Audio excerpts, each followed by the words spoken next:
Good morning, and thank you for tuning in. The past 2 weeks, we have been talking about our church, our local congregation, trying to be more intentional about being a community that loves and a community that walks together. And this morning, I want to talk about us being a community that rejoices.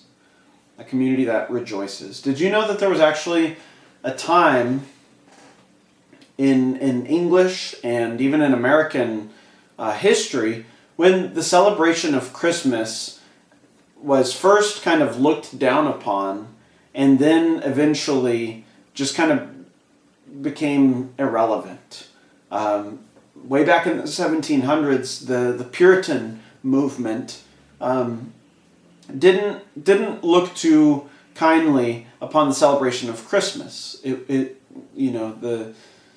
Puritans thought that it was an accessory that was unnecessary to faith and to life. And so when there was actually a Puritan parliament in England, Christmas was very looked down upon. And then that the Puritans didn't stay in power, but there was a lasting effect on people. And even when the Pilgrims went to America, they kind of brought that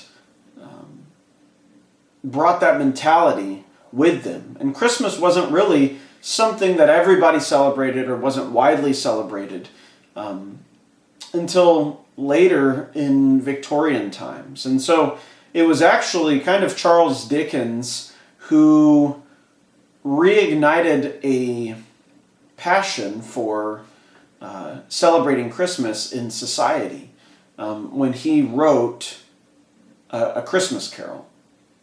And they actually made a movie. It's just called The Man Who Invented Christmas. That I don't know how historically accurate it is, but it kind of shows how Charles Dickens, struggling with his own demons and struggling with his own darkness. He had a couple of books that weren't very successful.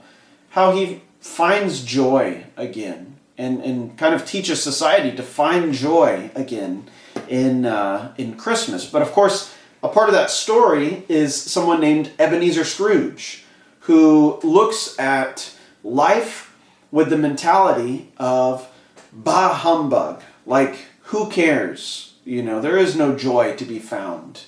The only joy comes from money. That's all that Scrooge cared about.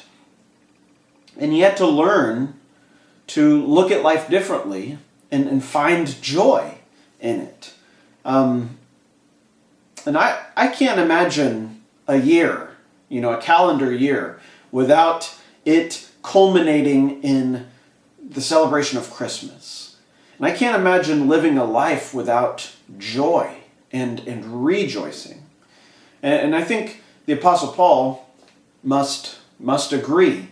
Joy seems to be one of the most important things to the Apostle Paul. He tells the church in Philippi to rejoice in the Lord always. And then he says it again, rejoice. And he says it, almost as if it were a command, an imperative. Rejoice in the Lord. How can Paul tell this church in Philippi to rejoice when they are living in a time where the Roman Empire more or less considers Christianity to be an illicit religion, religio illicita? It's not legal. They more or less viewed Christianity as a negative thing, a bad thing, and Christians were more and more being persecuted by the Roman government. For Paul to tell the Philippians to rejoice was actually quite radical, given their circumstances. For Paul himself to admit that he rejoiced in the Lord was very radical, because he wrote his letter to the Philippians from prison. And so I want us, the first thing I want us to look at this morning as we think about us being a community that rejoices is just how radical that is. Rejoicing is a radical action. Whenever we express joy, there is something radical about that, because almost always our rejoicing is going to take place in the context of difficult circumstances. Paul tells the Philippians to rejoice even though they're being persecuted. Paul himself is rejoicing even though he is in prison. And for a church, our church, to rejoice in the day and age that we live in is a radical thing, because the truth is that we as a culture are not prone to joy or to expressing our joy. We are more prone to think negatively about things that are going on in the world, right? Think about this. We are kind of conditioned to complain. You can go on Google and look up any business, any restaurant, any hotel, car rental agency, anything that you are, any business that you could go to. You can look it up on Google. You can look at the reviews, and there are 5-star reviews and there are 1-star reviews, but it always interests me to read the reviews that are like 1 and 2 stars, because it's just complaining. It's just people nitpicking, complaining about things. And we are conditioned, we kind of believe that we have the right to complain.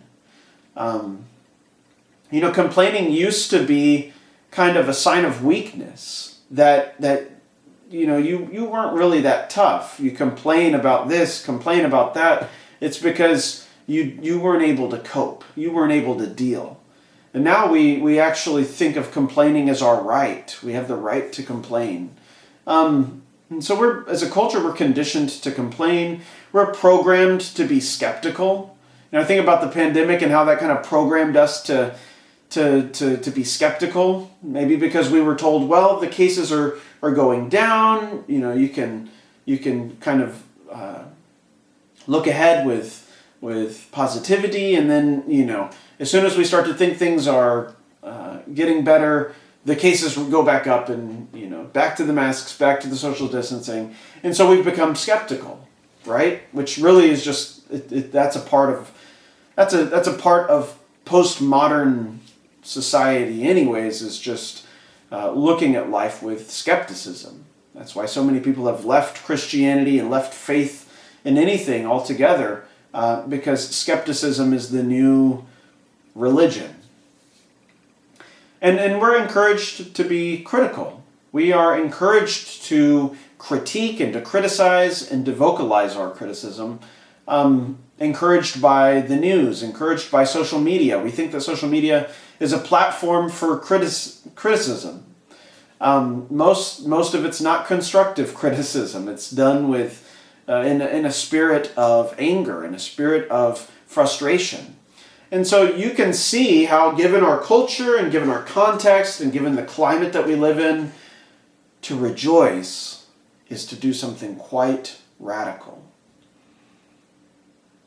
For Paul to tell the Philippians to rejoice was to invite them to do something radical. For Paul himself to rejoice was to do something quite radical. Paul, in that same passage where he says, rejoice in the Lord always, I think gives the reason why you can rejoice. He goes on to say that the Lord is near. One of the reasons why we can rejoice, or the reason why we can rejoice is recognizing that God is near. God is active. Even in spite of the difficulties, despite the dark circumstances. For Paul, a prison cell. For the Philippians, living in a culture that didn't accept Christianity or appreciate Christianity. Us just living in a divided time, a divisive time, a dark time. If we just recognize that, yes, this is true, yes, this is happening, yes, this is dark, but God is near. God is active. God is sovereign. He is doing something in these circumstances. He is at work, and even though we can't pinpoint what it is that he's doing, how he's working, what he's bringing about, our faith informs us and tells us that he's indeed doing something. And so to recognize that the Lord is near, that the Lord is active, that God is doing something, becomes the foundation for our joy, which becomes our reason for rejoicing, for expressing that joy. And so here's what I think to rejoice means, what it looks like. To rejoice is to have a reaction to God's work and to God's presence. To rejoice is to have a reaction to God's action, to God's presence, to God's work. Paul says, rejoice in the Lord always, ... the Lord is near. And so joy doesn't ignore bad circumstances. When we rejoice, it's not that we're just like putting on blinders so that we can ignore everything going on in the world, ignore all the bad things that are going on around us, and just kind of say, we're gonna turn a blind eye to all that. No, we look at that. In fact, we engage that. We say, yes, this is dark. The pandemic was horrible. The war in Ukraine is horrible. The dividedness of our country due to politics is a nasty thing.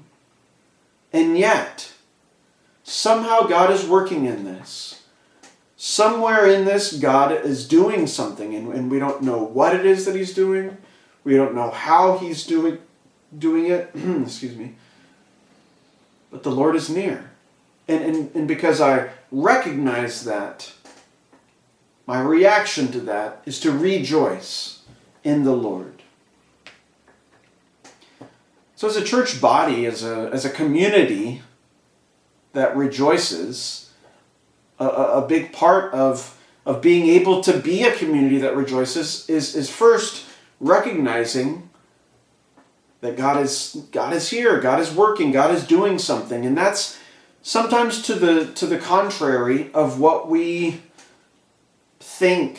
We are prone to looking at our church and thinking in human terms about our limitations. Well, we're a smaller church, or we're an older church, or we're a traditional church, or we think in terms of these kind of physical limitations, worldly factors that somebody on the street might say, well, yeah, I wouldn't go to that church because they're a smaller congregation, or they're an older congregation, or they're not up to date, But all of that stuff, size and numbers and demographics and age and worship preferences and worship styles, that's